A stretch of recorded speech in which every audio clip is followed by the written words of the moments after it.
வணக்கம் மக்களே, welcome to Narmi tax.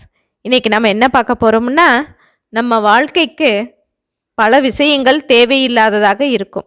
அவற்றில் முக்கியமான 7 விஷயங்கள் பயனில்லை அப்படின்னு நீதி நூல்கள் சொல்கின்றன. அவை என்ன தெரியுமா? ஆபத்திற்கு உதவாத பிள்ளை, அரும் பசிக்கு உதவாத அன்னம், தாகத்தை தீர்க்காத தண்ணீர், தரித்திரத்தை அறியாத பெண்டிர், கோபத்தை அடக்காத மன்னன், குருவின் மொழியை புரிந்து கொள்ளாத சீடன், பாவத்தை தீர்த்து வைக்காத தீர்த்தம். இவை 7ம் பயனில்லை என்று நீதி நூல்கள் எடுத்துரைக்கின்றன. ஓகே மக்களே, இந்த நர்மி டாக்ஸ் சேனலை சப்ஸ்கிரைப் செய்யாதவர்கள் சப்ஸ்கிரைப் செய்து கொள்ளுங்கள். லைக்ஸ்